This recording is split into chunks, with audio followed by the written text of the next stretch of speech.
Hey, welcome to my basement, everybody. Oh my God, I've got a hiccup in there because I haven't done this in so long.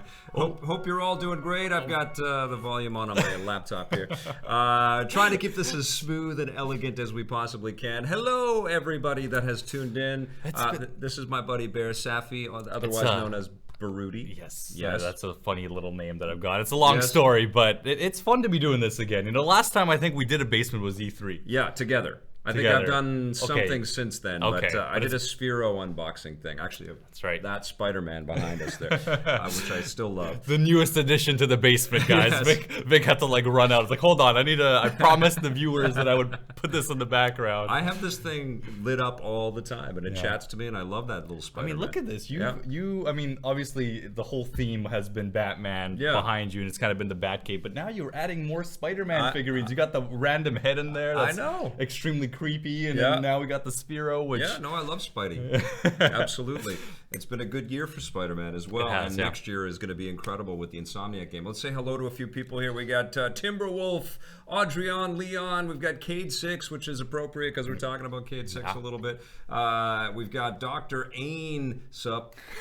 We got Spencer O, Benjamin Lee, got some thumbs up in there. Hey. Good to see everybody. And anybody that's listening to this later on, because the podcasts are live on iTunes again and Stitcher and such. Nice. And thank you, Stephen Nikolic. And anybody that is watching the video archive of this, gracias, thank you. And even if you don't watch this live, don't hesitate to participate in the comments or send us feedback on Twitter or Facebook or wherever you are. Yeah, you guys have been awesome for this past little while, and Vic has been grinding it out. Like, there have been so many videos on the EP channel. I feel like I say this so much, but God, this last month, like, this is summer is supposed to be kind of slower for games, isn't it? Yeah. It's supposed to kind of slow down, but this has been crazy this last month. Yeah. Mixing it in with Film Fury, if any of you guys are big film fans, make sure you guys go to youtube.com/filmfury.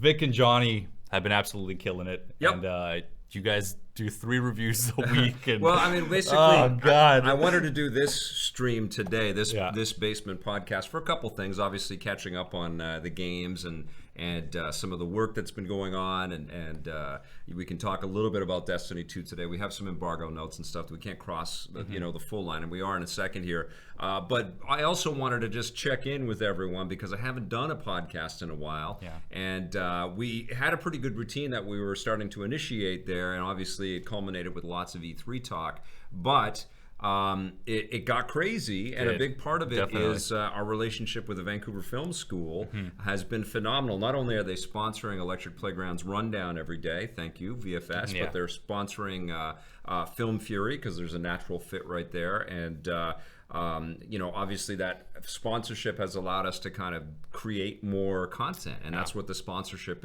is doing for us as a production company. So we are very grateful. But another thing that's been happening with VFS that I think we'll start to see a little bit more of, because we've been kind of keeping them separate events at the school, but I've hosted about 4 or 5 different events for VFS. I just wanted to get to that. They invited us to the pitch and play, which we have a video up on. And Vic did a terrific job hosting that. That was really good. I can't lie. I was going into that not expecting much. I had a lot of fun. Like just the whole presentation of you going up there and you were cracking jokes. And these are graduating game designers. And in 5-10 years, these are, the next big game developers. Well, in the segment that we cut, and I interviewed, people that worked at the school, but also one of the students, he'd already got a gig. He works at Next Level Games, right? So these, cool. It is a direct connection. It's a successful school. It's been around for 30 years. It's a prestigious one. We've done some stuff with VFS in the past, but this new relationship is really, really great. And it's a great fit for what we have always been about with EP, which is the people. We've endeavored to get out and meet everybody and put them on camera and talk to them about their disciplines. And so many amazing alumni have come from the school, but there's just so much incredible work that's happening there. And it's an amazing facility. We're going to show you more of that in future pieces that we put together. And just to add to that, it was so nice to see some of the current Vancouver game developers from EA. From Rod Ferguson was there. Guy that runs. Was Rod Ferguson there? I invited him out. He came out. What? I didn't see him there. Yeah, oh he was man. there. Yeah, no, there were lots of people from EA. That's and, awesome. Relic, and it was a wonderful evening. And that's also been the case with the interviews that I've been having. And you've seen, I think, the Freddie Wong one. We put that up on our channel. Yeah. And we will be doing more, but I had Mark Noseworthy, speaking of Destiny 2, he came up to the VFS school and we sat on stage and talked for an hour about his career and how he manages a team of 500 people to make Destiny 2. And that was an illuminating, fascinating conversation. And then recently we had Paul Jenkins up, who is this amazing story. He's just an incredible guy, but he's a writer that worked on the Darkness 1 and 2 video games. He wrote for the Top Cow Comics, Darkness stuff. Yeah. But he got his gig, his start, and I'll be talking with VFS to kind of let's get this video out there because it's so cool. But he got his start working with Kevin Eastman and Peter Laird on Teenage Mutant Ninja Turtles. Wow. He was the editor of that when he was in his 20s, and they all blew up and got huge. And then he's worked on everything, Wolverine, Spider-Man, Batman. Are these open to the public? Some of them are, some of them are, and I send them out there in tweets and stuff like that. We have to get a little bit smarter with the way that we tell people about everything. Yeah. But lots of students show up. A lot of people will show up. Like I always say, Vancouver. And not to always talk about our hometown, but we have such a huge nerd culture here, and so many people who love this stuff. You know, it's a phenomenal experience for me. It's kind of like our own version of Inside the Actor Studio with super creatives. So maybe it's like Inside the Creator's Mind or something like that. We're calling it the VFS Insider Series or something. So I've been busy with that, as well as EP, as well as really pumping up a ton of movie reviews and having a ton of fun with Johnny Singh. He's not all the time, by the way, but so been busy with all of that. But that has been the reason why I've had to kind of just focus on things. But also August got crazy with games. Agents of Mayhem. I got Overcooked.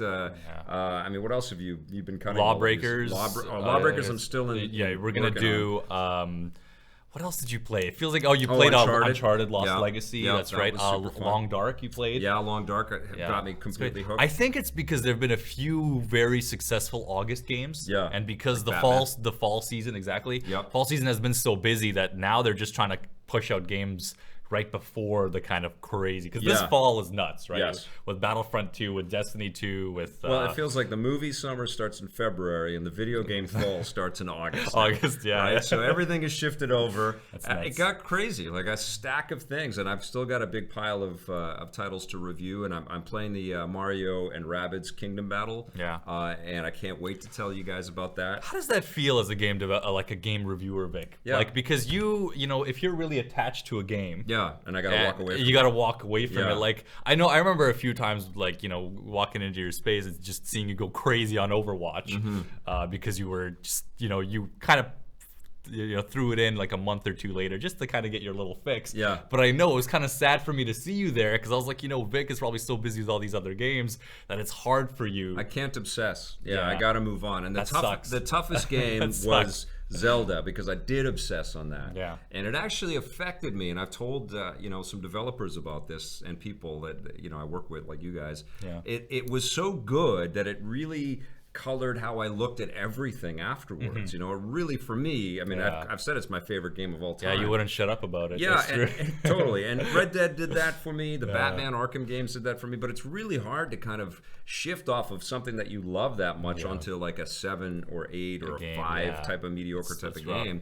And it really affected me. But I think August, because there's been like the Long Dark, I freaking loved. You did, I was surprised you liked that, because I don't know, did you play Don't Starve and other survival games like that very much? No, Don't Starve was a Ben and Jose game, so I never did play that. I love the Clay team, but I never did get into that. I mean, obviously you're still busy, but I did check out the Fire and the Flood with my daughter, and we both thought it was really cool. These survival things seem cool. I never played DayZ.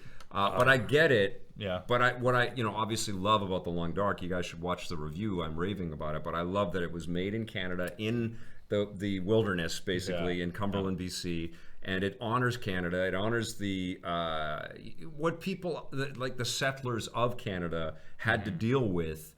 in a kind of a very real, tactile sense. I love that game. I was really impressed. I was very surprised that you did. I never thought of you as the type to run into those survival games, especially because they're so time consuming, right? They're so kind of invested. You're just scrambling little pieces to stay alive. So that I got hooked. I played it for hours and hours. I can't wait for more episodes to drop, and I love it. So let's transition this. We were talking about a few games. What I guess we've been playing recently that obviously you can talk about for now, because there's obviously a lot of stuff. I really want to talk about Mario and Rabbids. Yeah, I really. I know John told me he got his copy too, and I was like, ugh. I think I can start streaming some tomorrow. I don't know if I'm going to be able to, though. I've got a busy day tomorrow again, but I definitely will have a review next week for the game, maybe Monday. But it is, it's taking up my time. Okay. And all I can say is I'm smiling. I fell in love with Overcooked. I think people caught that in their review. Was very surprising to me, not only because I know you're crazy about the Switch, so you just wait till these games come on the Switch to play them, but that you never seem like the couch co-op guy to me, Vic. Well, when any game that gets my wife to play with me with video games, because she's seen me just become consumed and obsessed with this stuff, and she's like, I don't care anymore. But she plays Mario Kart. I took Zelda and I showed her some of the Zelda stuff. But this game was because she got super hooked on Diner Dash back in the day. So there was that immediate kind of hook for her, and it was really fun to play it together. Yeah, you explained it best in your review, actually. It's one of those games, because I played through it all too back when it first came on PS3. We loved it. Played it 4 players. Yes. Just hilarious. A lot of yelling at each other. It's funny. It's definitely a really good party game. But it definitely surprised me that you fell in love with it so much, and that it's just one of those games that you can give to anyone.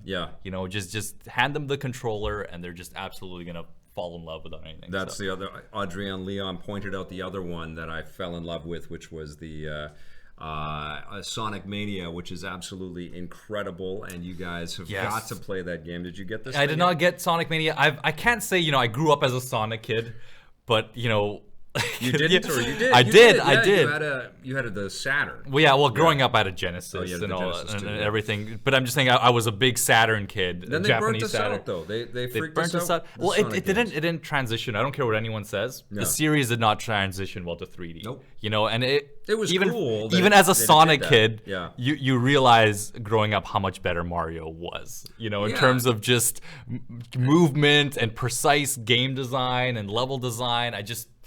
Mario was a tier above. And it was, I think speed had a big part to play in that decision as well. Because the idea of Sonic is to just be so out of control fast that you get a visceral thrill from that.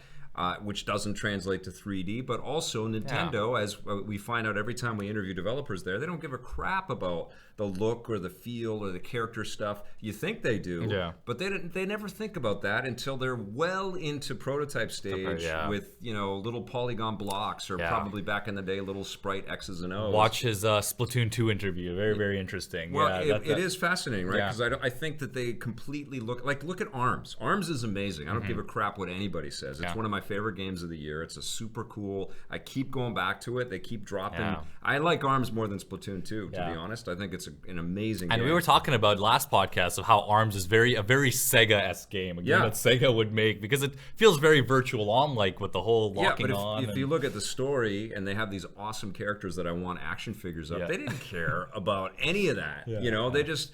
That came later. What they wanted was mechanics that felt sound. And when you play the game, that's exactly what you feel. You feel like, wow, this is totally different. I'm throwing out this punch. I'm throwing out that punch. I'm sliding sideways, and I'm behind the character. And I have a good time when I jump into that game every single time, even playing solo, but especially when I play with other people. Yeah, kudos to Nintendo. Like, I would not have thought ARMS would be a game that'd be successful in 2017. If someone told me the prototype, it's kind of this lock-on, shooting out arms sort of thing, but I'd be like, this is something that like the Sega Dreamcast would have came up with. Totally. But they make it work. And it would have been an amazing arcade game too. But to go back to Sonic Mania, holy crap, did they kill it with going right back to something that feels like it's out of 16. What's the developer's name that they teamed up with? Well, it's Christian Whitehead is the guy that he basically was a rogue programmer, I think, that kind of fell in love with Sonic and was doing all these ports, and I think he was doing that's stuff what on they PC. need, though. That's what they needed, and it's kudos to Sega now for embracing, you know, this programmer. He probably made a few mods that were really good, and then they were just like, let's have you on board, because that's something Japanese developers don't do.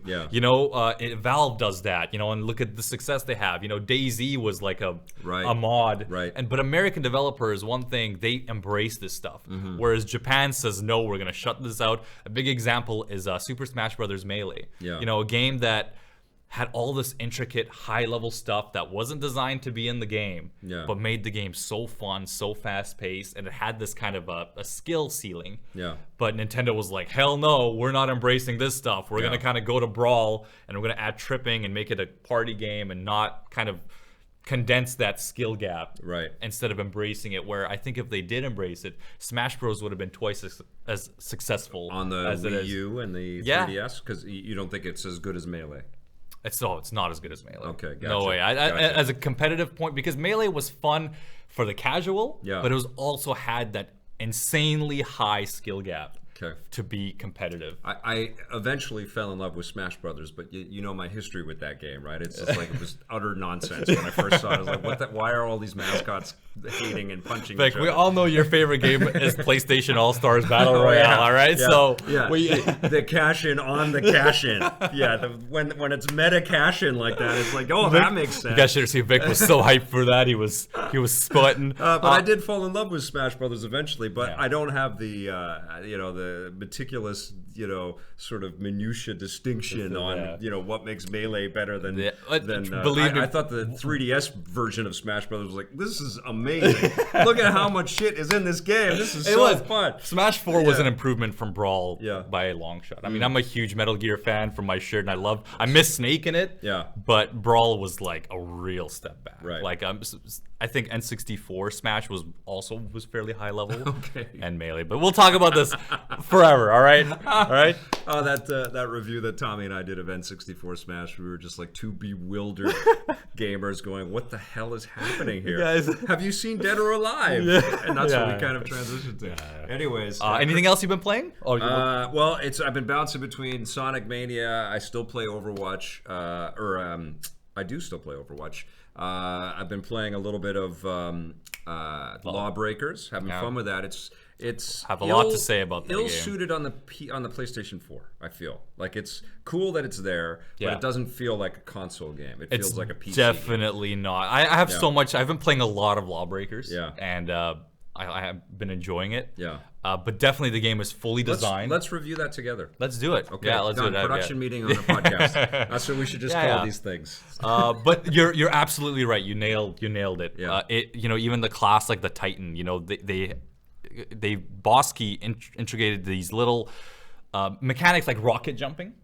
And it's almost like to do fast-paced rocket jumping is almost impossible on a controller, because you have to quickly go left, shoot behind you, and then go fast. Where on a unless your sensitivity is like 1 million, but it'd be so hard to control at that point. You're pressing a lot of buttons. You're pressing a lot of buttons. It's just it was definitely designed to be a PC game from the get-go. I have fully lost the motor functionality for WASD at this point, though. I've played so many shooters on a controller at this point.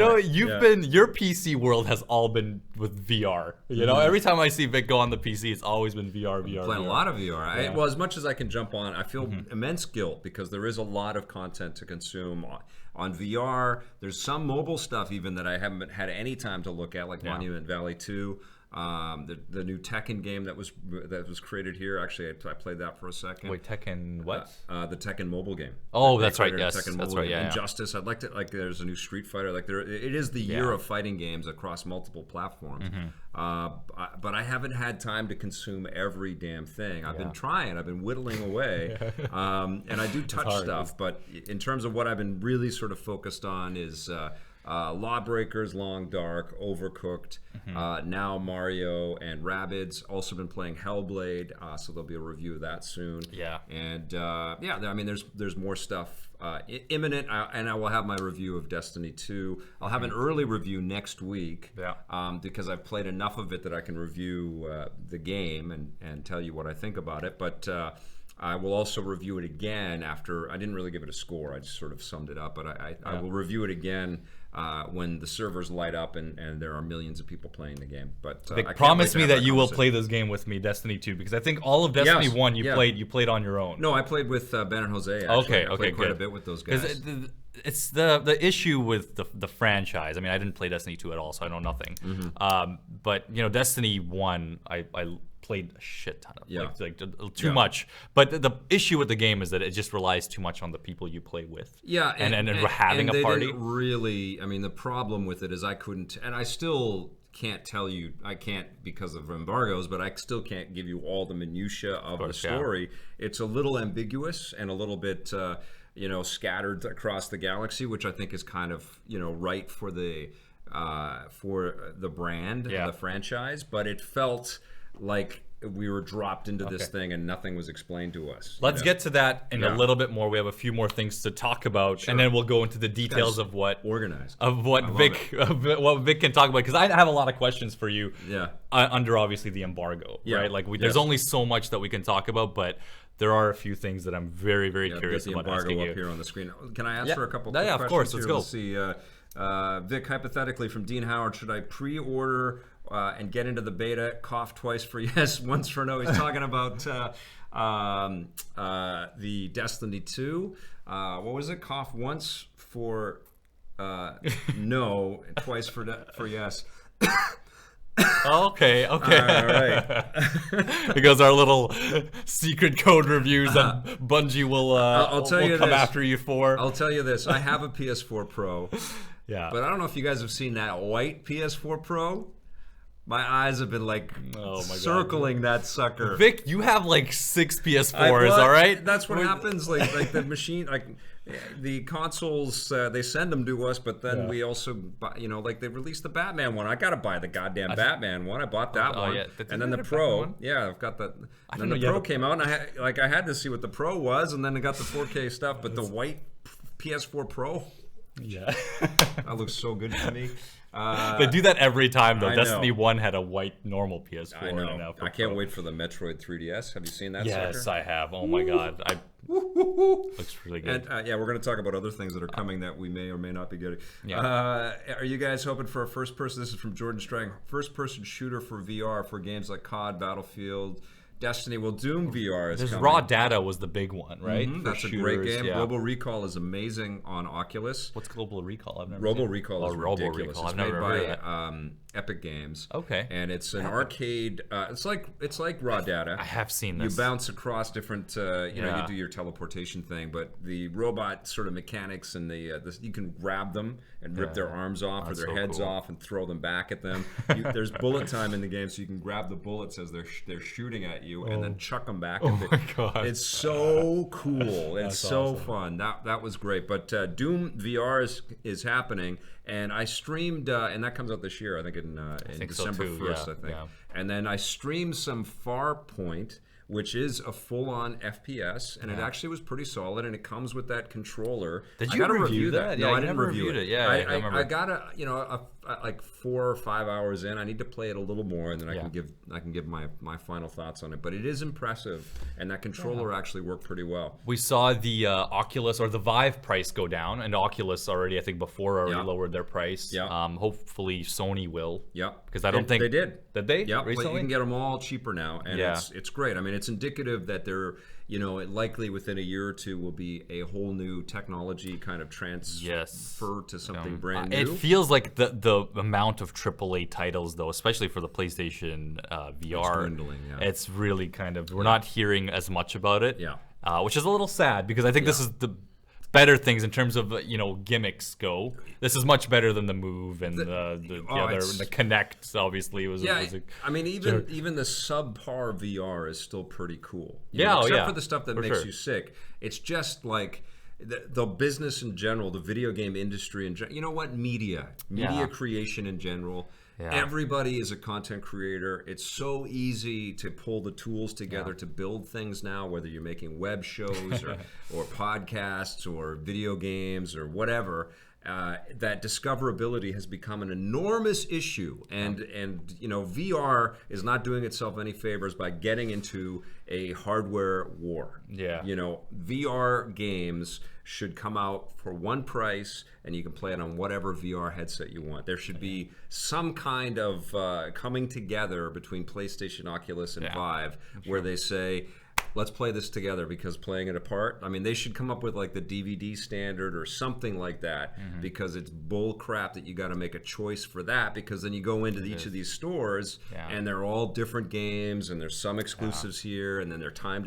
And they all have so many pieces too, right? If you were to own multiple of them, it's it's a complete it's a complete headache. It's not like stacking consoles, right? I mean, there's cables and wires everywhere, and I'll tell you what, they're all cool. They're all good. I would recommend any one of them for someone that has the money to spend. But what a freaking drag if you buy one and you can't play the it's ridiculous that Oculus and Vive owners can't play the Battlefront. VR, the VR X-Wing mission, that's insane. And Resident Evil 7 isn't available on those. Like it's really nuts. wow. Right. And that's crazy. And the same thing goes for the awesome intro demo piece of software that Valve created for the Vive. That should be everywhere. Just the act of doing the bow and arrow thing with the stick figures was amazing. And Robo Recall should be on the PlayStation VR. Like what are these companies doing? Like make it easy. Make it easy to get into this, especially with burgeoning technology that needs to overcome all of these. Especially because sales haven't been clearly good, right? Yeah, like just not good enough. Yeah, some are starting to sell, and there's still a lot of hype around them. I still say it's a drag to mess up your hair and put stuff all over you. I know it's total vanity, but it's still ridiculous. But there's something so special about it, right? We have never had an experience where, especially now, where we got phones and all these distractions, where you can just fully commit yourself to this experience. You really are in another world. I mean, you guys, I mean, the way that I've done the VR coverage, I keep telling the developers, it's like, I'm not gonna screw up my hair when I'm out in the field to then go back on camera with all my hair twisted and spun and all that stuff, like cotton candy. I'm not gonna do that. So I'm not gonna do a demo because of that. But the other reason why I don't do a demo is because every demo is great, and every demo is like, wow, that was cool, that was cool. So, but when you see me review the content for VR or stream it, you're getting the real deal. You're getting the exact kind of feel of me playing this stuff for extended periods, like the Resident Evil 7 demo or stream that I did.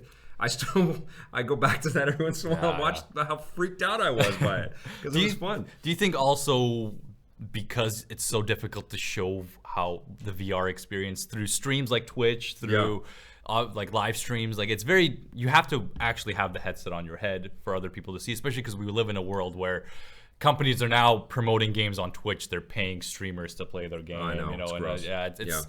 It's the world we live in now, where you have to kind of showcase your game. Do you think that kind of has a big effect on why VR isn't doing so hot? No, I think price is the first barrier. Because there's a lot of people who still haven't tried it. I think price is the big barrier, because it's not just the machine; it's the accoutrements, it's the making the investment in your PC to be able to run it. I think the wires and the cabling. I think the indulgence of it as well. Like this is an indulgent medium. Like we all disappear into our game spaces to play these things, and we lock ourselves off from the rest of our community in the house to go and do this. But this is another level on that, and it's amazing. But there are a lot of these things that the VR business has to kind of answer to and answer for, and I think primarily the major issue for VR is that it should be ubiquitous, and they should come up with a standard. I've never even said this before, but the more I think about it, I think it's absolutely ludicrous.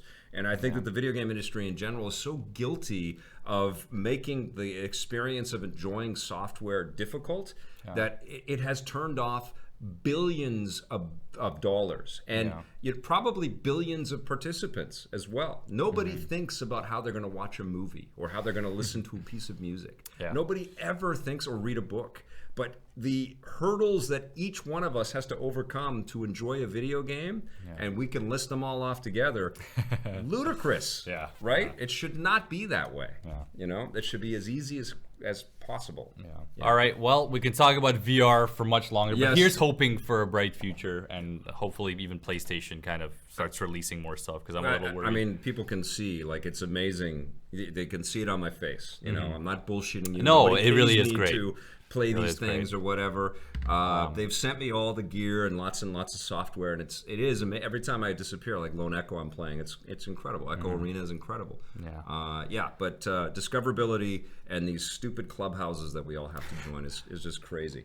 So Vic, you recently came back from a trip from pre-GDC show, Gamescom show. Yes, sorry, I'm sorry. No. And you got to talk to me about some of the things. I didn't say anything to you or Blake about how the trip was or what you guys did. Oh, I know. Well, you guys were you just coming back from Call of Duty? Oh, we you were did. coming back from Call of Duty as I was going to play Destiny. Yes. Right. You were all over the place. Yeah, and you guys went to Orlando for the Call of Duty World Championships, which we'll talk about in a second here. But and then after the Destiny, this is what happens in the fall, right? In addition to all the software coming, the events start happening like crazy, and the calendar gets nuts, super populated. I'm not whining. It's incredible. It's an amazing industry. That's why, I launched this in '95. That's why I'm still doing it. I love it. It's incredible. But it does get crazy busy. And what did you check out? But Ubisoft had a very smart event where they invited a lot of North American journalists to check out the software that they were going to show off at Gamescom. Now, we have gone to Gamescom as a company before, but we don't have that kind of budget right now. I can just send people all over the world to be able to do stuff like that. But even when we've gone, we haven't traditionally gotten...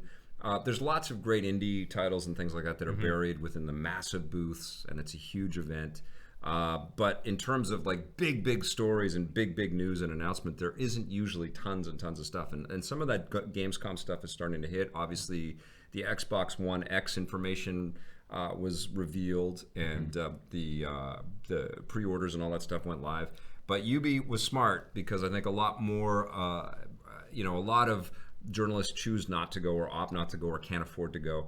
And so what they did is they offered the North American journals a chance to check out stuff that they had over in Germany. So I got hands-on with Assassin's Creed, which I think we posted that video already. Far Cry 5.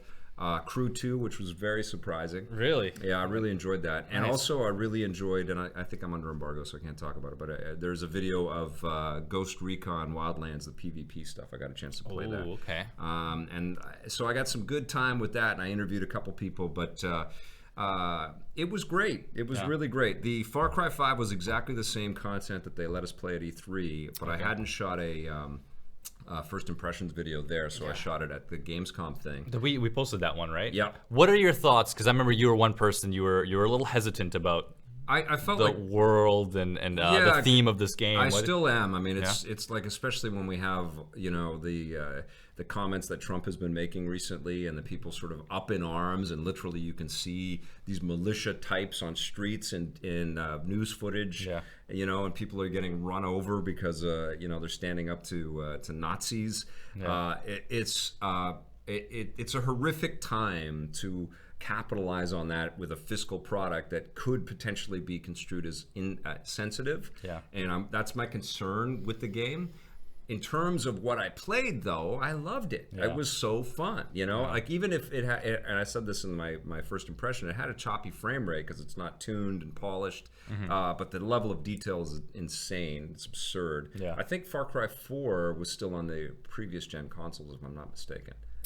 I don't think it was just I can't remember. I think it was just PS4, but you know what? I think you might be right. Well, I know that Far Cry 3 was on previous gen, and that was amazing. And Far Cry 4 was also beautiful and incredible. But no, you're right. Far Cry 4 was on PS3. Yeah. Was it? Yeah, it was. Well, this is clearly meant for current modern machines, and the level of detail is crazy. Really, like you jump into these. You jump through a window into a little house or something, and you think, okay, this is going to be. It's just filled to the rafters with details. How was the environment and the new? Because this is a kind of a change of pace for Far Cry. Before we're used to very exotic environments like beaches and crazy mountains, and this is kind of more kind of street level stuff. Well, stuff that's maybe a little bit more familiar to us. It reminds me a lot of the kind of look and feel of The Walking Dead. Nice. Which is a lot of countryside stuff and small towns and things like that. It's also dystopian because everybody's walking around with guns but lots of flavor, lots of familiar type of flavor, lots of cool detail, great facial animations, and that core, take over a facility and also drive vehicles, fly aircraft, side quests and mini games and things like that, populating the experience. It's going to be a good game. The only thing I'm worried about is it becomes a little too on the nose with the climate that is a scary and uncomfortable one, I think, for a lot of people out there, and I include myself in that. But I'm excited about that. And Assassin's Creed, I think, has benefited mightily from the break. Even though that still was, like, that movie was a total mistake. It was such a terrible I film. still remember that screening when you, John, and I and Blake went. We were just like, it was an early screening, and we just got out of there. We're like, what are we doing with our lives? Seriously, that was like one of those kinds of those kinds of metaphysical questions of the time and place and I remember existence. An existential kind of moment for us. Why are we doing shit like this? And I hope that the filmmakers felt the same way, but I think that damaged Assassin's Creed. If that gap had been full, like no talk of Assassin's Creed, nothing. For sure. This would be a bigger deal. It was a clear kind of the term milking, and that just it was already kind of going downhill and being less respected, I feel like, by gamers, because it was this yearly franchise, and they threw it on every platform. Howard pre-ordered the game. I hope you love it, man. I can't wait to hear back from you, Dean. Which game is he talking about? He is the one that asked me to cough. Yes or no? Oh, okay. Destiny 2. Just pre-ordered it. That's hilarious. But anything else on your GDC trip? Gamescom. I'm sorry. Well, let me talk about the Crew 2, because I summed it up in a video, but I wasn't expecting much from this. I thought the Crew 1 was pretty cool. But in a saturated racing market, not a big deal. That's exactly you nailed it right there. But when you play the Crew 2, and this was my case with Horizon 3, I didn't expect to love Forza Horizon 3. That was my favorite game last year. Yeah. It was amazing. Like, it totally knocked better my than socks Titanfall 2. Well, I agreed with the rest of the guys that were deciding to. It was between those two. And I kind of went, yes, I think in general this is the better game because it innovated on also a very crowded space. But Forza shocked me by its sheer joy and its mature design and just wonderful product. Like, it was just an amazingly polished piece of game design and super fun racing escapism. And I think the Crew 2 veers in that direction, no pun intended. But the idea to shift it from these different vehicle types instantaneously is a huge deal. And it really reminded me of playing through like a Grand Theft Auto experience where you get a chance to play as all of these, and control all these different vehicles. Obviously without the out-of-car experience, it's not that level of story and stuff. But it's so cool to just be driving along a road, look out at the river, and say, I want to be in a boat. So boom, you pop into a boat in a second, then you're on there, and you say, look up, and I want to be flying over all of this stuff. Super smart by Ubisoft, and I think you nailed it when you said that it was in kind of a saturated space before the Crew. It was competing with Drive Club and the Gran Turismos and the Need for Speeds. But I think what Ubisoft did, and it's the smartest thing, I think they filled up that space that MotorStorm kind of left. And they were just like, let's be an all-out, every kind of vehicle experience. Obviously, it is a little bit different because you can, I think, in real time, you can jump to these vehicles. But MotorStorm was like, giant trucks and I was totally talking about MotorStorm when I was playing the game. And that's an absolutely adored franchise. Oh, it's amazing. Same. I'm exactly the same as you. I don't know what the hell Sony was thinking. What was the studio that made that? I forget the name. Was it Evolution? Yes. Evolution, and they got disbanded, I think, or shifted. They did, and I think I mentioned to you last time, like the MotorStorm Apocalypse, came out during the Japan, earthquake. It's just terrible timing. All the promotion and marketing just had to be cut for that game. But that game was terrific. And they should make that for the PS4. If they keep making these super popular games and say, let's sell it again, and it's working for Sony, obviously, otherwise they wouldn't be doing it. But why don't you make the games like Mod Nation Racers and Little Big Planet Kart Racing? Mod Nation Racers would be good because Mod Nation Racers ran like crap on the PS3. Right? And the PS4 should have enough horsepower. And MotorStorm Apocalypse ran pretty well, but imagine another layer of polish. A 4K the teams upgrade, are not there anymore, though. I know that. When I heard that news and we came in this one, I was devastated because I was always fingers crossed. MotorStorm, a fourth game, we need it. Yeah. Because Pacific Rift was probably the best one in the franchise, and Apocalypse was great too. Oh my God. Apocalypse was incredible. Speaking of where are they now, SOCOM, which totally came into my mind when I was playing the Ghost Recon stuff. I can't talk about that right now, but SOCOM again. Yes, Sony's got a lot of these great franchises. I just think SOCOM is in a bit of a more saturated market. Yeah, but I still think they can bring something successful. There's just so many shooters. There are so many. Yeah. The fact that a game like Titanfall 2 does bad in sales is so pathetic and sad. Good point. I finally played the story mode of that like a month ago or so, and I was were right. I was like, okay, I know what you're talking. Because I've played the multiplayer a lot of Titanfall 1, and the multiplayer is still nice and slick and fun. But that single player experience was something else. Just that relation with this robot that I could never think would have happened was just, you cared about the robot. You did. Which is great. It was a wonderful bit of storytelling in a game that didn't seem like it would have that. But let's talk about another shooter, your Call of Duty trip. Yes. The global... Vic sent Blake and I out to that. Thank you for that. That was a lot of fun. And, Activision treated us really well. In Orlando. It was great. I mean, Vic is one of the best bosses you could have. We're in this trip to do interviews and to cover Call of Duty. Vic's like, you guys got to go check out Universal Studios. And after I told him I went, he's like, did you get any Harry Potter wands? You had to have gotten the Harry Potter wands, I was joking. Yeah, I know. It was no, but you had to go. Like, honestly, that's why I didn't go on that trip, is I had just done that trip for Star Wars Celebration. Thank you. Yeah. And I thought this is an amazing opportunity, and who knows if the event's going to be fun or if we're going to get good stuff, but let's go if Activision's inviting us to do it. I'll talk about Universal Studios in just a second. But in terms of, the Call of Duty World Championships, we were trying to get interviews with the head of directing for the esports world, and then we wanted to get one with the community manager. There was one day, and Blake even has a picture of me, I think he posted on Twitter or Facebook, of me sleeping on the couch. I don't know if you saw it, because we were waiting about 8 hours for an interview, and they did not put they didn't schedule us at all, because I really wanted to, I had some things that I was curious about coming from, Street Fighter world, who just kind of embraced esports, and I wanted to know, this is kind of crazy. Because what we're gonna do is we're gonna talk with Activision, and because obviously they've got a lot to deal with there, and their primary they were focus busy. Is to make it a fun event for the people that are fans and have paid money to go and attend the event and to check out Call of Duty World War II. And I went to the last year one, and it was fun. But I'm not a huge esports consumer because I'm playing a million games and movies and reviewing this stuff.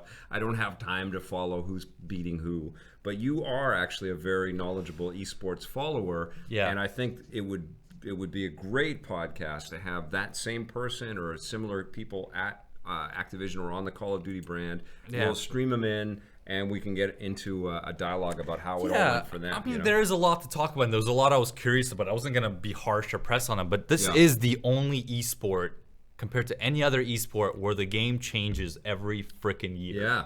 And I told that to Blake, and he was like, I think he wrote that into the rundown afterwards, because that's kind of nuts, because these players, they kind of don't have longevity, we're gonna go from Call of Duty Infinite Warfare, which is crazy movement and people wall running and staying on walls and jetpacks all over the place. It won't be the same leaders then. It won't be the same best I'm players. sure the skill does transfer, but there'll definitely be quite a few players that are going to get cut, because Call of Duty World War II is going to be boots to the ground, back to slow gameplay, and a 1 year cycle is super short. I come from fighting games where in 2 years we haven't even figured out the game yet. We don't even know the best characters or the worst characters yet, because there's just so much to develop. One of the things with Street Fighter V is, even though it took 3 years to get that from 4, it was too soon. It was too soon.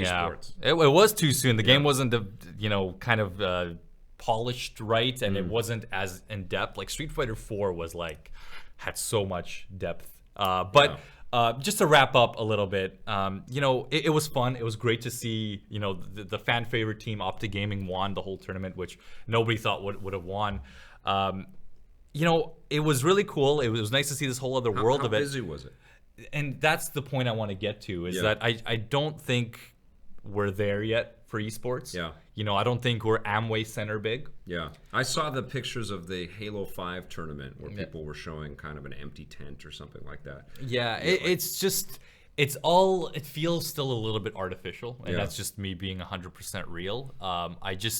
There's a fan base for it, and it's a great fan base, and they're dedicated. But we're not Amway Center big yet. We were. Is that where you were? Floor. That's where we were. Amway Center in Florida. And the whole top. The Magic plays? Yes, that is the Magic. I know it's enormous, and Blake and I, because we had the press passes, we were able to see all of like the upper suites that all the players and stuff go through, and it was kind of cool to even see that space. Right, don't go in there with a dark light. Oh God, Vic. There's been probably a lot of stuff that's happened. Vic's been watching too much Deadpool. I know I'm stealing from Guardians of the Galaxy. Guardians. I think in Deadpool they made a joke about a dark light too. But it was really, really awesome, and thank you to Activision for sending us out. I think it was really, really cool. The fact that we were there and got to do the rundown. Well, you know what? You're like, even if you don't get the content and you don't get all, this is not going to grow if they don't do the spend to grow it. Exactly. It's not going to grow unless press is there covering some of it, getting a sense of the and we did cover it for the rundown. And, like it has to be manufactured a little bit. Just like professional sports had to at the very beginning as well, Yes, that's exactly why they're just kind of. I feel like the one issue with esports is that we're trying to compare ourselves to real sports a little too much, and we are taking ourselves a little bit too seriously.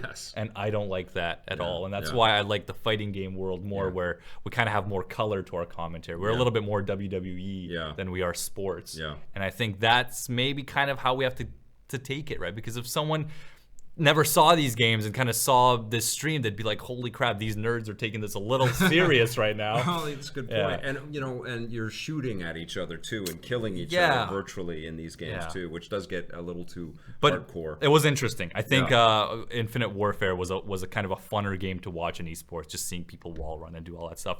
And on the Saturday we kind of had a free day because they didn't give us a schedule for interviews because we waited so long on the Friday. So I was like, I'm just gonna go to Universal Studios.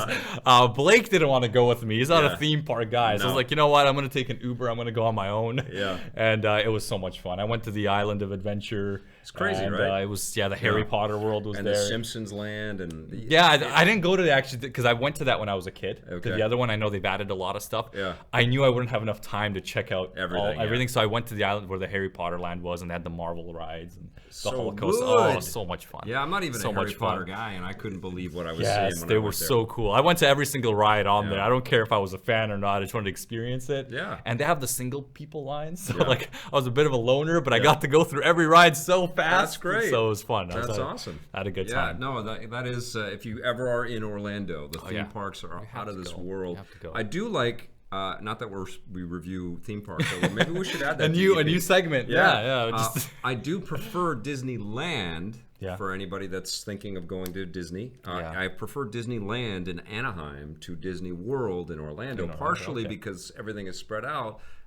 But in addition to it being more compact in Disneyland, you maybe have less things overall, but because it is more compact, all the characters are walking around, and you feel the magic of Disney a little bit more. Although when I was in Disney World, they had a giant Star Wars fireworks display to end everything, and a huge homage to Princess Leia. I would have gone to Disney World. It was incredible. It was amazing. But that was my favorite part of that whole thing. But it was the final part of the day. Star Wars Land is in Florida, right? It's going to be in both. And what they did with Space Mountain in Land is they converted it to Hyperspace Mountain and made it all Star Warsy. Oh, nice. Whereas it's Space Mountain in Orlando, and it's very old school, and it's scary, and it's not as fun. It's just black, and you're being jostled around. You know, at the same time, it is so fun. I know on the other side, they have the Mummy ride in Universal. It's kind of nice to see some of these older rides. Like I went on the Jurassic Park ride. Yeah. It's just nice to see these rides that were kind of built around the same time frame as the movies. Yeah, like the E.T. one was it's kind of, there's something special about it, and I hope they don't remove those rides. I'm sure they will eventually, but it's... If Universal wants longevity, like they're doing great things, like they're partnering with Nintendo to make the Nintendo Land, which I can't wait. But if they want longevity, it's not just about replacing everything.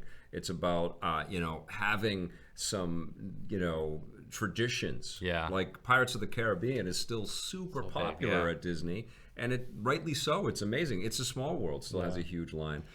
So I'm giving Disneyland an 9 out of 10. I was like all right, guys, it's time to talk about what we mainly came here for. We're going to do a few other things. We've been chatting a lot with you guys. Destiny 2. You've all been great. Ask Vic questions on stream. Yes. We're going to talk about Destiny 2. Vic went to Bungie last week. Okay, I can talk about the environments and music, my overall impressions of that, enemy encounters, some adventures. There's an NPC character named Devrin K, which you see in the EDZ. And I forget what the hell the EDZ stands for, because I just got used to just saying EDZ. I think it's the... EDZ? Yeah, the European Destruction Zone or something like that. I forget. I'm sorry, all you Destiny hardcores. This is the new social space is what you're talking about. No, that's called The Farm. The Farm, which is great. I don't know if I'm allowed to talk about that. Public events. Basically, I can talk about what happens in the EDZ, which is it's kind of like this destroyed. It's on Earth, and it feels very much like a Call of Duty game, which is so bizarre. It's like you're in this destroyed European city, which has a lot of historical buildings and churches and things like that, and everything is demolished and destroyed. It's kind of hanging on, and what's happening is you've got all of your invading aliens have started to populate and take over the city in different areas, and you go out on all your missions. Destiny. Yes, I put 800 hours into that first game. Yeah, you'll cruise around inside of the city, and then jump into a building, and then that's got a tunnel, and you go into the tunnel, and then there's it keeps on going. For square miles like crazy, and then you get to whatever special item or weapon or collectible or mission to complete for Devrin, who's sitting in the church in the middle of the town, basically aiding you by sniping outside of the window, which is kind of a throwback to classic World War II type of vibes. I love that they're including the characters to make the world feel more alive. Absolutely. And that is a huge, big step from the first game, where everything just kind of seemed so manufactured just to kind of keep us playing. And it was always get to that point, let your ghost out, and then guard an area. It was very empty, very lifeless. Yes. And it was just the people you played with that had to bring it life. The loot system was fun, and the gear system was awesome. Yeah. But yeah, it just seems like that's a big step. And I thought it was really cool to play Destiny 1, but I didn't get that compulsive Diablo kind of vibe like I did this time. Really? This time I really felt the Diablo hook. And see, I got the Diablo hook in the first one, but the fact that you're getting it so fast. I really felt it this time. Wow. And it was not just because of the loot. It was the way Diablo also creates a narrative, a story around why you're going to get all of this stuff that's very, there's a lot happening, and I can't remember all the details. Like, a lot of stuff just flashes through, and I'm like, but I do remember just smiling and laughing at some of the characters and being engaged by them. And Devrim is really solid. He's a solid compatriot.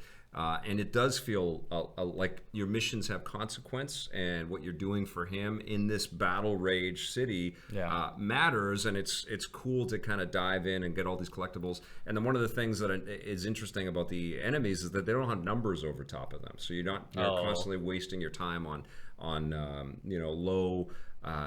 low stat enemies. Wait, they don't have numbers on them? They don't. Oh, okay. So they level up with you, and they're always a kind of a progressive challenge. That's interesting. I wonder how they make it work if you're playing with someone who's very low level. I don't know. I mean, that's back end stuff, I guess. But it was working for me when I was in solo. But the other thing that happens that's really cool, and I am allowed to talk about them, are public events that happen on the scattered throughout the map. Tell me the variety, because that's public events have always been a thing. Yeah, you know, they're just kind of random events that happen and people team up and do it together.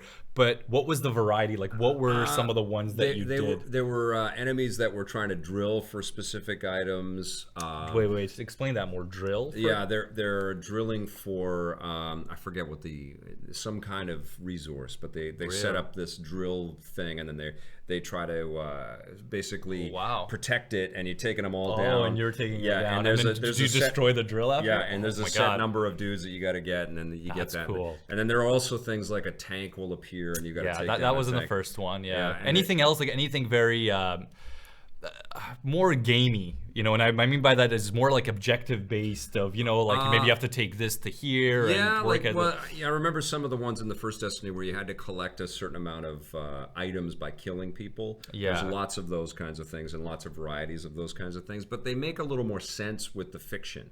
And the chatter that you're getting as well. It's not just your robot buddy, the ghost. Is that the ghost. Yeah, you're not just talking with your ghost. You also get chatter in your ear from Devrim and some other characters that you meet as well that are telling you that they need this and they need that and to check this out. And you're also talking with the heads of the Guardians as well, Nathan Fillion and that's awesome. I'm so happy they're adding the more. They're in and they're animated Kate Six, in the Zavala, game.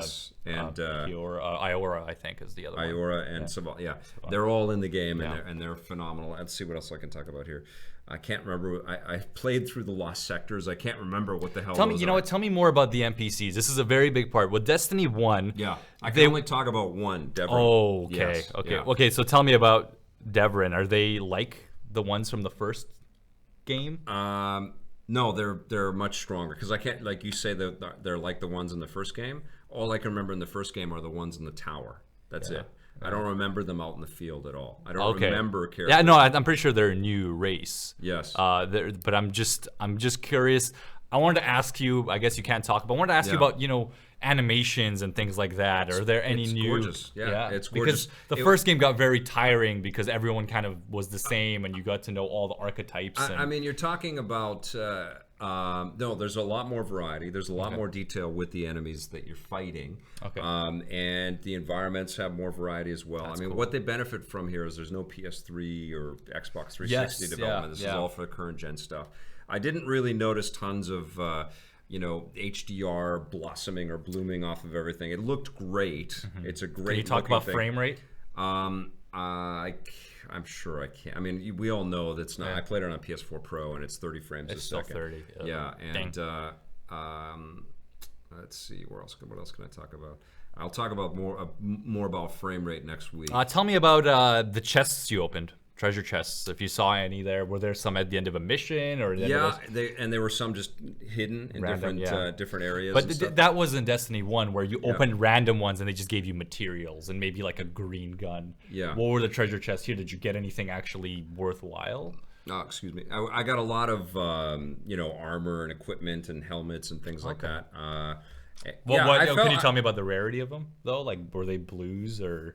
I know I'm getting very in depth, but I want to know. And I don't know. Oh yeah, you don't know. I don't know. Okay. I mean, I opened tons of chests, and I felt like I was being rewarded in a way that made a lot of sense. Yeah. And I was able to. I played. Can I talk about the?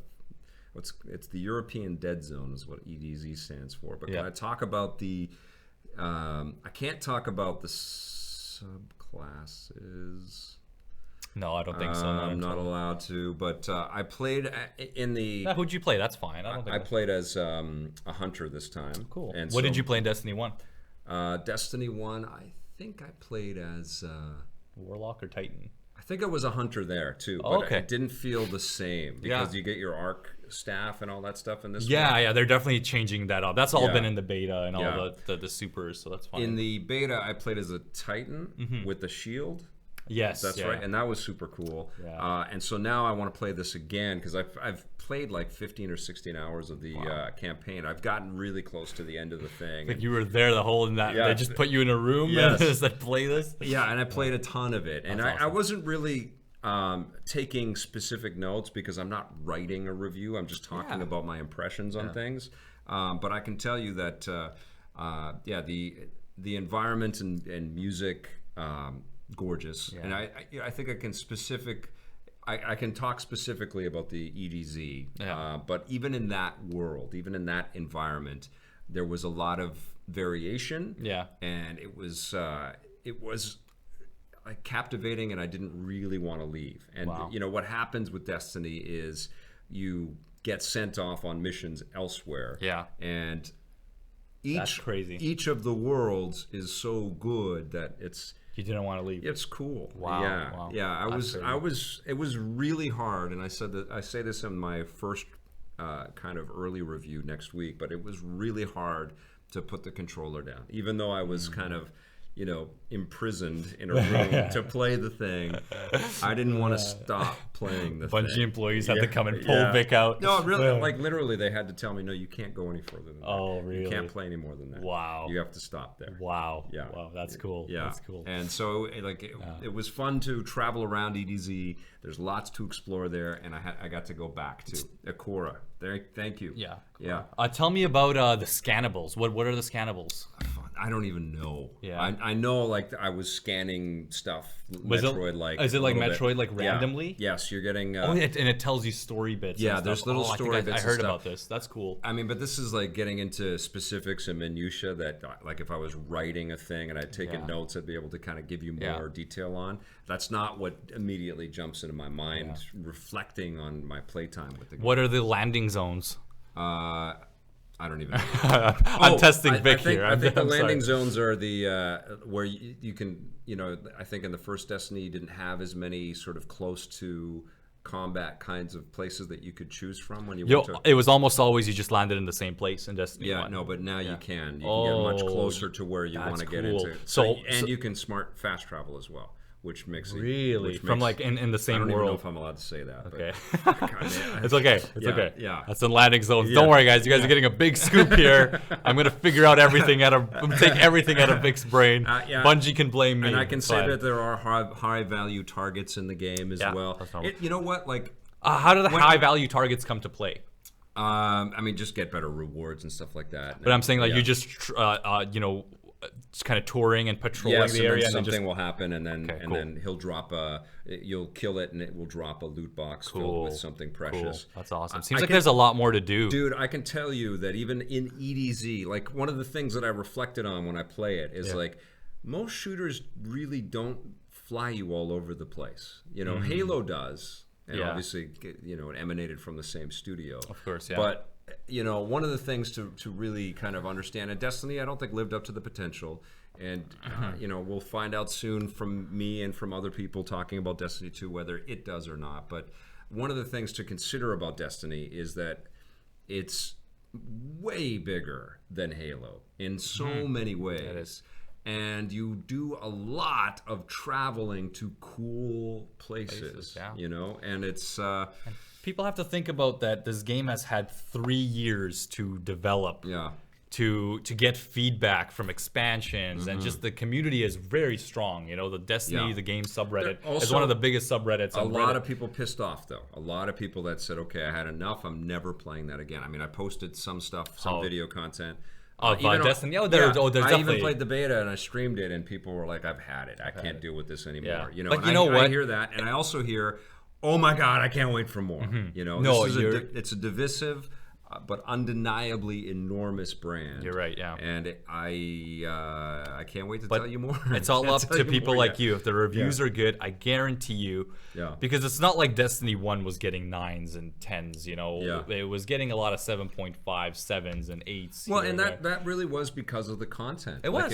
It wasn't. It was a fair review. Yeah, it was like, I'm playing this again. I'm playing this again. Yeah. I'm playing this backwards. I'm playing this again. Yeah. I'm back in this. I'm fighting this guy. And it's exactly the inside joke right now for a lot of hardcore Destiny players is like, when you play Destiny 2, make sure you remember the level backwards in case they release DLC and make us go through, because that's what some of the DLC was, right? It was just like the levels again, but it was clear that there was a very small team in Bungie working on all the DLC while everyone else is trying to polish and get feedback for this game. Right. Ryan Landis is asking, do you get to battle in spaceships? I can't.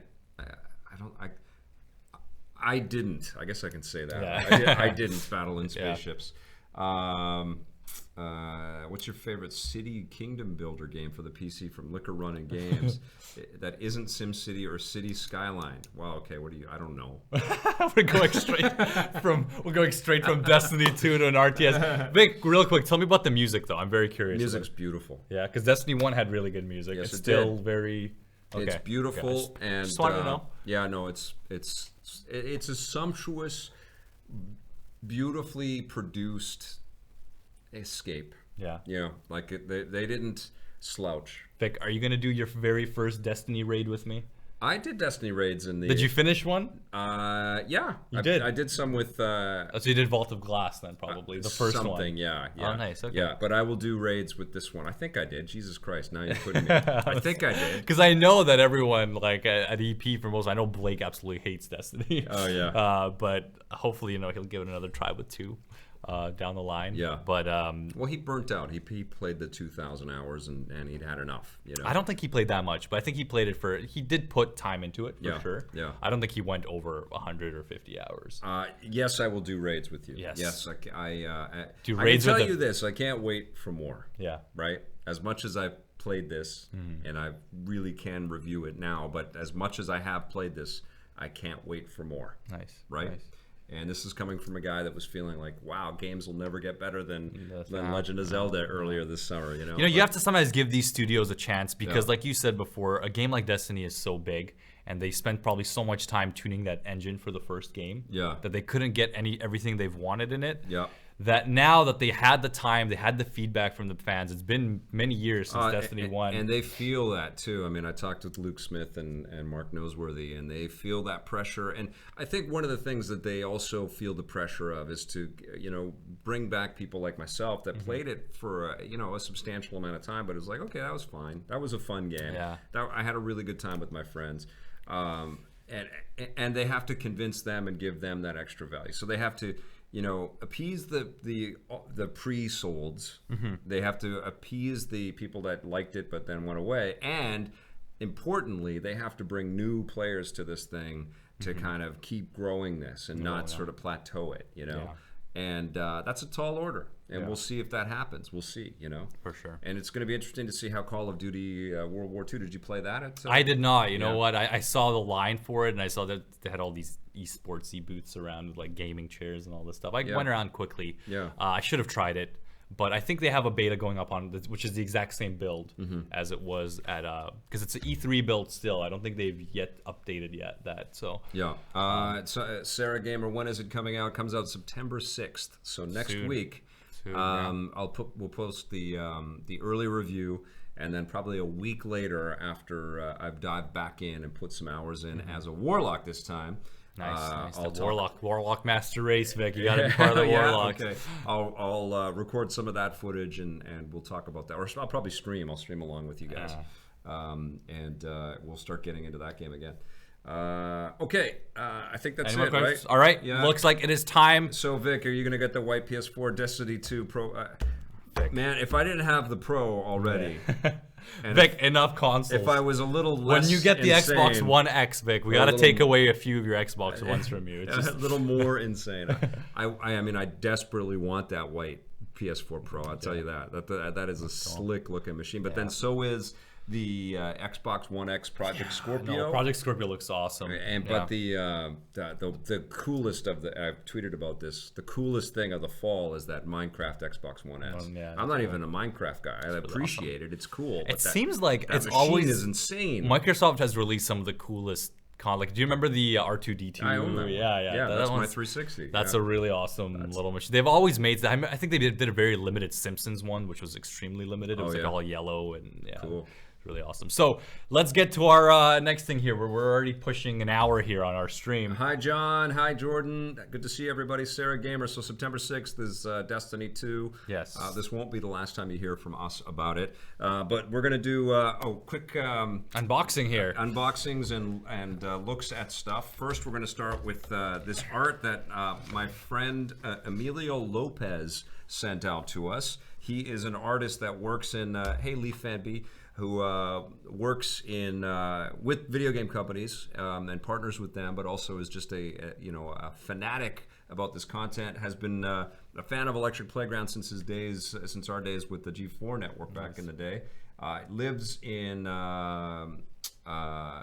Pennsylvania, it looks like, and he saw me at E3 this year, and then he had run out of copies of his art book, but then he messaged me and asked for the address and sent me his beautiful Look at art that! book. Look at that! And he is an incredible fan of amazing of Metal Gear Solid. So this is a lot of his art on Metal Gear, and I'll flash through this. This is not going to be the most enjoyable piece for you listening on the audio stream right now, but he does incredible stuff. It reminds me a little of the Franco Villa stuff.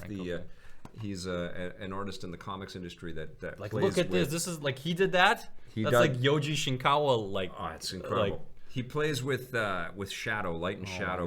Look at this. Damn. Talking about, and he knows that Mario, or he knows Fury, that man, the Fury. That was a fun boss fight. Yeah, he knows that Metal Gear 3 is my favorite Metal Gear game. Yeah. So this is all. That's my favorite game of all time. It's the Solid Zero Substance book. Now the way that you can check out. Gear Mark 2. Can I see this? Yeah, you can show off some of those. The way you can check out some of Emilio's art is if you go to e-man, MANN.deviantart.com, and you can check out some of his work. He's also eManland with 2 N's on man on Instagram, so you can check out some of the work that he does there. But he's got rough cut stuff, so he sent me another book of sketches that are just, it looks like ink before he starts coloring. Look, he's got a Hideo Kojima portrait. Oh my god. Is this Gillian from Snatcher here? Yeah, he's a huge... Oh my god. Snatcher was one of the best games that nobody plays today because Konami is not re-releasing it. I don't know if I ever got sent a copy of that. We were reviewing games. That was a Sega CD game, yeah. Oh mate, no, we weren't. We weren't in operation then, so I don't. It was a later game. There was Sega CD or Saturn. Sega CD. It was CD for America. It was CD. It came out on PS1 and Saturn and everything in Japan, but not here. But not here. The English version, which is what you should play, is on Sega CD. Okay. So he also sent pretty damn sweet posters as well. So BioShock's celebrating its 10-year anniversary, I believe. I love this. This is actually like... And BioShock 2. So this is... this guy is a ferocious talent. And Emilio, if you're listening or watching, holy crap, thank you. Yeah, this is so cool. I've had this in the envelope that you sent, ready to be talked about on Vic's Basement since you sent it. Here's the Gravity Rush lady. What's her name? I forget what her name is. Kat. Kat, yes. Kat is her name. Yes. Sorry, I'm John always makes fun of me because I still play my Vita so much. Darkstalkers. This guy's incredible, right? People, Jack D says he's got amazing skill. Wow, yeah. This poster, I got an Ewok poster. Is this the one you had a big version of? I don't know. Oh, this is I don't want to drop. Oh no, don't let it fall. Vic, don't destroy that. No, don't get the corners all bent. Oh, I dropped 2. They're slippery. I'm sorry, Amelia. Okay, hold on. Amelia, don't kill us. Yes. Can you guys see that? It's very difficult to see, but there's Kojima. No, they can see this. Look at that. Oh my god. Fury. Amazing. Hold on. I want to pick these up. He signed them all too? Yeah. Oh my god. Yeah, he's... Vic, I might have to steal 1 or 2 from you. He's incredible. You know what I'm going to do is I'm going to frame some of these things. And put them up on the wall because they're gorgeous. That's amazing. Thank you so much, Emilio. Yeah. Really, really lovely. Wow. Okay. Goodness gracious. And there's a sniper. What's all the Sniper Wolf? And all the villains from the first game. Is this the first one? Yeah, first game. Yeah. Psycho Mantis is in the back. Oh my god. Vulcan Raven. Right? So oh my god. I'm sure he's writing comics or drawing comics and doing all kinds of stuff. Where can you buy them, Sean Peterson? Go to Let me read this off. Go to e-man, M-A-N-N. Can you write it on the chat, Vic? Yes. That'll be easy for people to see. Vic but people are going to want to see this later, right? So yeah. e-man, MANN.deviantart.com or emanland, 2 N's on man, on Instagram.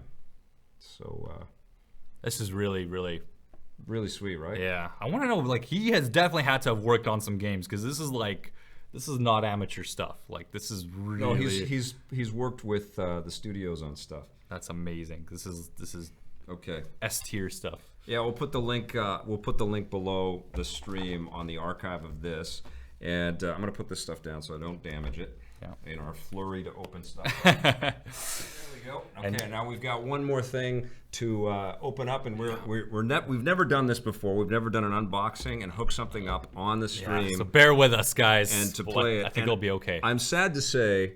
Why is this the game that you brought up? This is the only thing I found. We weren't in production, obviously, when the NES was around. Could you imagine if there was a video game show that was covering NES games? That'd be awesome. I'll tell you this: we were covering Super Nintendo games when EP started. You know, and we got sent Genesis cartridges to review. Right? That's how long I've been doing this. Holy shit! This is fast break for the NES. Is the only cartridge I could find. I was waiting till we were on stream. I was going to ask you, out of all the games, I don't even know if that's going to work. We might have to blow on that sucker to see if it works. Oh my God.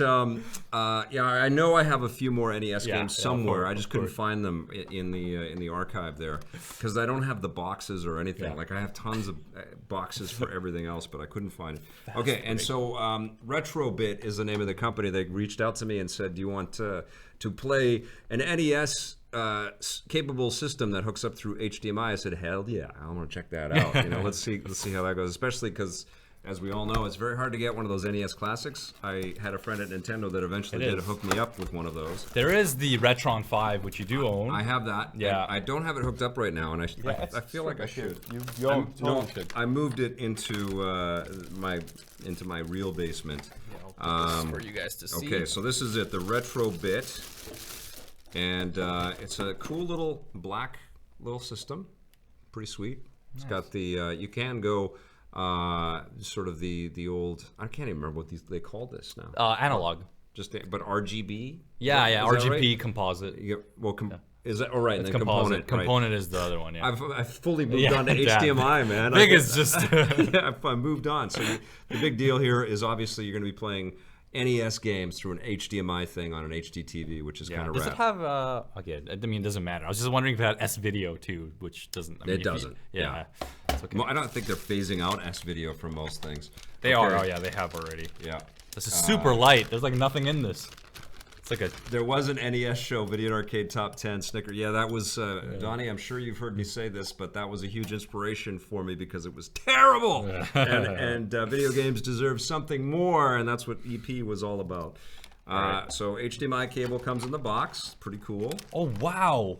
These are actual NES controller ports. Yeah, because you can use the NES controller. Yes, if that you is want cool. To. That's okay, cool. So I know the Retron has that too. Yeah, all over it. Yeah, the Retron 5's pretty cool, and I want to update mine because I know they've done some firmware updates, and I want to plug it in again. Where's the power cable? Like I said earlier, there's a million new things to play. That's kind of the challenge. Is new stuff keeps coming out, even though the Super Nintendo Classic Edition is one of the hardest things on earth to find right now, and it's well, it isn't even out yet, so we don't know. But just getting the pre-order has been an ordeal for people. We have not got one. You don't have one, right? I do not have one. No. Blake doesn't have one. Johnny doesn't have one. So guys, this is powered by USB, just like the NES Classic is. I don't know if the SNES Classic is as well. It's USB powered, and it's a Type B port, the same port that goes into your PlayStation 4 to charge your controllers. Okay, which is a standard new it's the new standard, it's thing. Although the new standard should be USB-C. It will be, which is great. USB-C is actually extraordinary because I think you can do like Ethernet through it. It's you can great. Do, I can't believe that. Like, plug this in. I'll be right back. Is so simple. And the controllers look very much like the old classic Nintendo controllers, not the same build quality. We'll see how they play. This copy of Fast Break, which I'm sorry is going to be the only thing that we're going to show you guys today, but let's pop that in. So that's in. And Bear and I will play Fast Break starring Magic Johnson from Trade West. Oh my God. All right, here we go. So Bear is... for those listening, Bear is plugging crap in to see if it's going to work. I'm going to throw the box over there. We don't need that. All right, so let's see. Do you want me to turn it on already? Not yet. Okay. We don't know if it's going to buzz or blow up or this cartridge go, what the hell are you doing? Let's see. Does it come with preloaded games? Good question. I don't think it does. I think it's just compatible with your favorite NES, has a HDMI out. It's just compatible with NES games. So let's see what happens. A little light went on. Oh. It's we got sounds. There it is. In, guys. We're playing Magic Johnson's Fast Break. Oh my God. Vic, out of all the games I thought that I would play with you on stream, this is the last thing I don't know if that it's I thought working, we'd be playing. No, you gotta wait. This is NES, Vic. Okay. I know you're 2017. I'm a 2017 gamer. I'm modern. Look, now you gotta press select to actually select. It's not up and down. Oh, see thank that? you. Wow, jeez. Okay. We're gonna. Why do I have to teach Vic how to use an NES? We're gonna play Rookie. It's been a long time. All right. Good luck, kids. Start of the first quarter. So this works. Oh my God. Look at this. We're playing some. Oh my goodness. What is this audio? This sound? Oh my goodness. Look at this. Look at these graphics. This actually looks nice though. It's all stretched out on an HD set. It is, but it's because it's an HDMI source. It's pretty sharp. Yeah. Like it's pretty. Yeah. Oh, it didn't go in. Oh wow. Okay. It's kind of like NBA Jam except terrible. So the controllers are obviously a mock-up controller. You can keep playing. Yeah, it's working though. Yeah. This is insanity. This is the ultimate troll because we have Cade 6 and we said we're going to talk about Destiny 2 and people are going to click on the screen and they're going to see full screen fucking Magic Johnson Fast Break. Oh, this is dope. We're gonna lose a lot of subscribers, Vic, and it's all thanks to you. All right, hi guys, we got this brand new basketball game. Who cares about NBA 2K18? You know, we just went from talking about Destiny 2 and Call of Duty and all these new games coming out to playing. No footage of those, by the way. No footage. Yeah, this is professional. But look at this. This works. It's cool.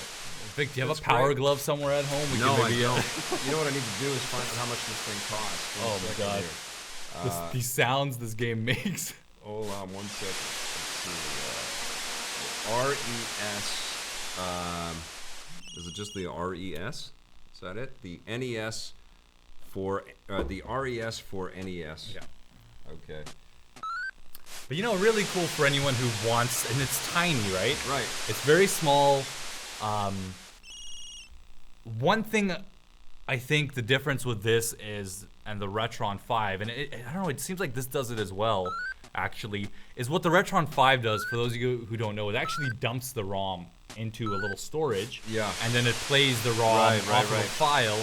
And I think that's what this is doing too, because this is pretty sharp. Yeah. Right now. Oh, so it's doing an emulation upgrade? I think it's doing an emulation upgrade. It's not freaking. Yeah, I guess that would be the only way for it to be able to handle an HDMI output. Yeah, well, that's the way to get the cleanest source, I think. 3 points. Drop. I have not scored at all. You have 26 points on me. How is that possible? I'm not even playing.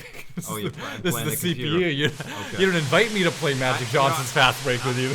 I'm playing Rookie, and it's just killing me. What the hell is that? Games were a lot harder back in these days. I got 2 points. That's like. Look at there's a big Pepsi ad in this. That's hilarious. They're not paying EP. All right. Look at that ad too, Pepsi. How much does this thing cost? Let's see.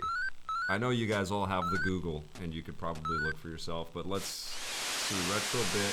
Not on eBay. You want to go on Amazon or something. There it is. Look it up. Amazon.com. It's only $40 in the States. Wow. So really, That's super cheap. Yeah, and it's got 2 controllers, and it's got the HDMI. Like, you pay more than $40 for 2 controllers and an HDMI cable. I remember back in 2008 when HDMI cables cost $40. Yeah. But yes, that's pretty cool. That's pretty cool. Yeah, that's awesome. I wish I had a better game to show you guys. Yeah, but, I wish we had DuckTales. Yes. I'm play some DuckTales with some Chip and Dale. Yeah, look at that. That's cool. Keep it up. I'm getting Magic Johnson. So should we stop this, or you want to keep playing some Magic Johnson's fast? I think that's good. I think people got an idea. But thank you for sending us the RES. We will dig around. That was Retrobit that sent it, by the way. But thank you for sending this out. It works. It's awesome. And you saw the unboxing, and we loaded it up and are playing and streaming right out of the thing. So there's a lot of people who are purists, and they love to play the actual cartridge. Well, if you have the cartridge, yeah, absolutely. So, and this is a really good kind of replacement, especially if you want something to play on new TVs. Dave asked who farted. The Dave, because it sounds like they have fart effects in here. It's okay. We turned it off now. I don't. Do you want people to continue watching you play? It's okay. It's good. It's good. That was good. That was a lot of stuff. Does anybody have any questions? We can answer questions for a couple of minutes. How about DuckTales, the video game? They actually released the DuckTales game with on PS4. They have the NES Summer or whatever. They sent. The summer games. I know what you're talking about. That one has Chip and Dale, and I wanted to buy that actually. That seems really. It's okay. That's in the days of the NES when they just skinned the same game with different characters. They didn't even do any skinning for that summer collection. It was literally just you're playing those games, and I think they added like a speedrun mode and like maybe some rewind features. That's right. Yes. But they're not reskinned at all. Jordan Cunningham asked, "Does it only play NES?" Yes, unfortunately it does. It should play Super Nintendo, right? That would have been a nice segue to talk about the lack of availability for the Super Nintendo. Yes. To buy a new. I'm sure there is a Super Nintendo version of this thing. Howdy, gay robot sheepfucker. Gotta change that name. It's just uncomfortable saying it. Well, okay. Haven't you ever been to an NBA game? No. That's how it sounds. Liquor running games. How about DuckTales, a video game? Yeah, Adrian. I should stream some of that NES thing. That'd be pretty fun. Yeah. I love how on every episode of Video Arcade Tape, Godfather 1, 2, and 3 Laserdiscs always made the top 5 every single week. Oh, people are reminiscing Video and Arcade Top 10. Yeah, that was that show was a giant commercial. Yes. All right, that ran for 30 minutes. Terrible. Yeah. You didn't even have to blow in the cartridge. Didn't you have to do that? That's right. Last Disciple, that's weird intermittent bursts of static. Oh, that's the crowd. Yes, that was a sound effect. That's how games were pre-EP. You see, when EP came, we changed everything. A revolution. We were an answer to all the change that was happening. It's like we should be covering this stuff. Am I going to review Hellblade? Yes, I am, Jack D. Let's see. How did the controllers on the RES feel? Are you like interested in this now that you've seen it? They feel okay. Yeah, they're solid. Right. The D-pad feels exactly the same, but the buttons they're not concave, they're convex. Yeah. Unlike the original. It feels out of sync with, I guess they did that. It doesn't feel like the buttons are symmetrical to the design of the layout, but it's okay. I mean, it's a cheap NES player that outputs HDMI. I don't know how much more we could really expect from it. Feel a little, but they're not bad. They're not really bad, good, and I have the NES Classic, and I'd still hook this up. This is still pretty cool. I mean, the NES Classic should have had these original ports. That's one thing I like about this, is the fact that it has the original Nintendo controller ports. Yeah. Which is better. So if you have cartridges, likely you'll have the controllers. The controllers, or you can find those. Off topic, but ever chance to get a reunion of sorts with Tommy? Harley, we almost met up at E3 this year. We tried to do it, but I was at one party and he was at another party, and I couldn't get away from where it was, and he was only there for that one day. Yeah. But absolutely, he and I correspond quite frequently, and we're going to have something to do together soon. Count on that. Have you heard the new DuckTales cartoon series that premiered nearly 2 weeks ago? I did hear about that DuckTales show. I have not seen it. Yes, that's right. I heard about that as well. Yeah. Vic, what do you think? Nintendo has decided to make the classic series consoles temporary. Why do you think Nintendo has decided to make that? In terms of what, Ryan? In terms of temporary, not contemporary. I think that Nintendo is testing the market to see what the saleability of their classic content is. They don't want to impact the sales of the Switch, which is going to drive their investment portfolio up and make them a more profitable company in the long run. And they have to sell the new. And the games that they've got, especially on the Super Nintendo, are so good that they could, eat into sales of other things, because it's time that people are all chasing, right? Like people are selling you things to occupy your time. So if you take that time away, people are not going to go out and buy the new stuff. So there's a danger on Nintendo's part. Everything's good? Oh, yeah. There's a danger on Nintendo's part to cannibalize their own sort of future existence by re-releasing the material. But I do think that they are testing the marketplace, obviously leading to some new ways to encapsulate all of their classic stuff. Like we talked about the Retron 5. Nintendo has that sitting there, right there for them. They could release the Nintendo box, which lets you play all of their content, right? And how much money would that make? Right. Also, they could have the Virtual Console just partner with that, which conceivably could be the Switch, right? But the Switch they're targeting as the content for new material. So, but by doing this, they have market data, they have a customer base, because a lot of people are buying these things through online. They have, numbers that they can point to kind of figure out projections on how to do this again, and that's really what they're doing right now. So I think it's fascinating. It's also frustrating because we are kind of being test marketed and used as guinea pigs, I think.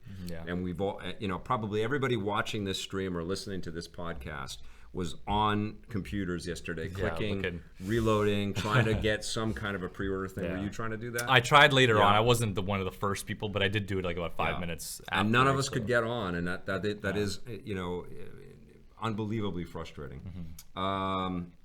Okay, did you get a review copy of Mario and Rabbids? Will be a review next week. David Kemp, yes, I got a copy of that. I've been playing it, and there will be a review, I think, on Monday.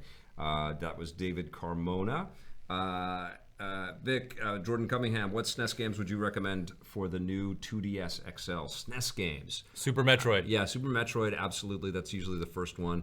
Yoshi's Island. I'm not sure what's available in the eShop, actually. I think Earthbound is. Earthbound's a good one that's on there. Awesome game, yeah. Yoshi's Island. They should have Super Mario World. Super Mario World's amazing. Ubiquitous. They still don't have everything, sadly, and I don't know if they ever will. That's about... Did they have the Mega Man games? But you can get the Mega Man Legend or the Mega Man sure there's Collection, other ways, but it's not on 3DS. But on 2DS, start with Super Metroid for sure. And Super Metroid, Earthbound, and Yoshi's Island. There's three classics. I have a question for you, Vic. Yes. What do you think of Hellboy and Injustice 2? Did you see that whole thing? Yeah, I'm such a fan of NetherRealm. I just love those guys. That's crazy, huh? Yeah, that's crazy. I mean, they have a tremendous amount of pull, and I know that they are slowly but surely working their way to a partnership with Marvel, and there will be a fighting game that crosses over. I think it's wonderful. I think that this shows the vitality and the sense of ambition and the sense of fun that this team has with their property. I am a freaking enormous fan of Injustice 2. I've been reading the comics. That's been my go-to when I'm not playing games, to just chill and unwind. And I've loved them, and I am so obsessed with that game. I would go back to that and play that consistently if I didn't have... That's a game that I really hate that I can't play every day, and I can't play all the time. And I would love a Switch version of that. I would love it to be able to carry that around and play that anywhere would be amazing. But I'm psyched. I can't wait to play as Hellboy. I feel like it's loaded with Raiden great was characters. the other character, and Black Manta, which is a strange character that like he's got guns on his. He's got that giant head with the two. I think they're going for more obscure stuff. I mean, Ed Boon is always trolling on his Twitter. He's always got weird polls. I think he had a poll with Spawn in it.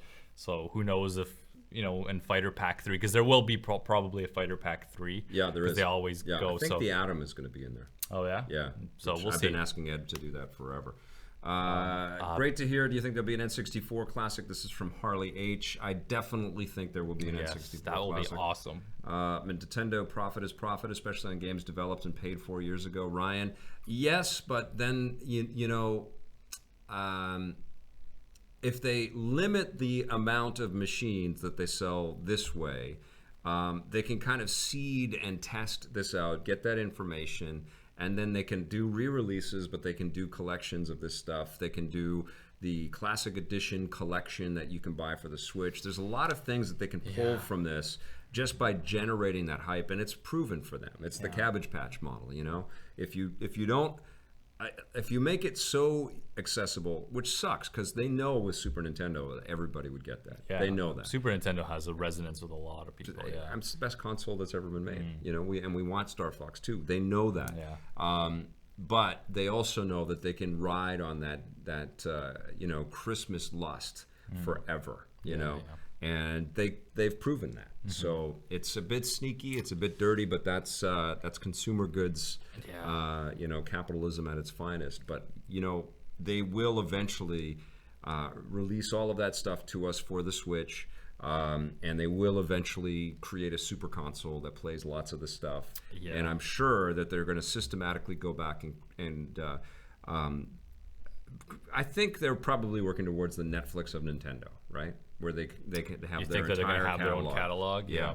Who knows? Yeah, I mean, we don't really even know too much about this whole subscription service that they're having, right? Are they going to pull a PlayStation and do like a free game every month or something for subscribers? No. I know it's nowhere near the same cost for their service, but there's a lot to kind of figure out. I think Nintendo's just starting kind of like their reign. Well, at least what they are doing is recognizing their historical value. Yeah. Oh, you yeah. know?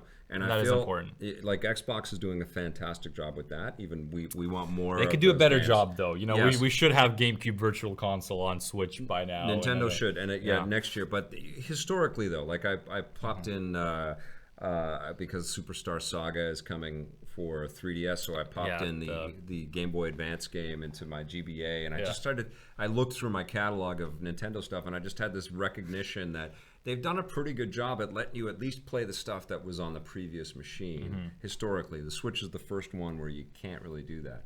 And when we were cutting the Fire Emblem piece, I had to record some Fire Emblem GameCube stuff, but I wanted it off of the, I only had the component cables for the Wii, so I popped it into the Wii, and I was using it as a GameCube, and I was like, this is cool, right? Like and Nintendo's done a pretty good job at doing that. Xbox is doing a pretty good job. Sony just said, screw that. We don't want to do that at all. And it sucks, man, because there's still a lot of value in classic stuff. We saw that a little bit with the Crash trilogy, and we're seeing Wipeout Collection come out. It's not nearly to a level, but I think Sony embraces it. I think Nintendo should a little bit more because they have so much money they're missing out in so many ways, right? How many people, like, you probably would have bought every GameCube game if it was on the Switch, right? Like, there's so many great titles on that. To play F-Zero on the go, like, God. I mean, I really would like the business to get to the point where you buy it once and you can access it forever. You know, like Apple's got that down, you know? And what sucks for Apple, quite frankly, is that they got overrun by these bullshit free-to-play games, and there's so many of them, and it's so hard for these developers to make any headway in that space. Sony tried that with this cross-buy, right? Games like Retro City Rampage. That was great. You could buy on Vita, you have it on PS4, PS3, and all that. That was great. We were kind of seeing that, but obviously the Vita kind of died. Nintendo sadly never did that. No. They never did that for any of their systems, and that's not cool. No, it's not cool. Like if we're gonna have digital library, I mean, I think we are moving towards a lack of ownership in general. I think that media is going to be so commoditized and so off the shelf as a download streamed event. Like when streaming comes to games in a real tangible way, like Netflix, it's going to change everything. We're not going to give a crap about collecting. Like most of you, I would imagine, have ceased buying movies on disc. Most of you have. Now I've got the Xbox One S, so if there's a beautiful, cool superhero flick with amazing effects, I'm gonna get that. You know, or if like Star Wars, that my TV's a 3D TV, and I've wanted to check out some of the content in 3D, so I bought the 3D Avengers flick, and I bought the 3D Star Wars. But I used to buy way more Blu-rays, you know, and I just don't. because it's so convenient to have the digital stream of these things. I mean, this is what people have to fight for, right? This is why the people who did collect games were always so against the digital revolution. Yeah. Because, you know, who knows how many games we bought on PS3 and how long that's going to last. Like, how long are we going to be able to last our PlayStation 3 downloads, right? My audio is clicking. Is it? Did we fix it? How's that? Is something moved? One of the... we can't hear it. Is that we don't know. We can't fix it. I don't know how bad it I got. tapped this and I screwed things up, and I apologize. So there's some kind of clicking and streaming and clicking thing happening. Is that any better? We can hear the static. Oh. All right, we need some new cables, I think. That's okay. We'll just wrap it up here then. Is this in all the way? Yeah, it's in all the way. What did I do? What did I hit? Maybe it's those things. Is that any better? Tap it again. Like the fawns. We forgive you. Okay. We'll get new cables for the next stream, but I think that's a pretty good place to wrap it up. Yeah. Thank you for watching, everybody. Don't forget you can listen to the podcast on Stitcher, except you might not want to hear the end part where it's all clicky. But that rocked there. Thank you so much for running everything and don't worry. And hooking everything set up and getting everything set up. Go check out Film Fury as well. Vic has been killing it there with John. I know we don't talk about that enough on this channel. Thanks, but buddy. Just thank you. A little plug. Thanks for watching, everybody. Take care, guys. See you soon.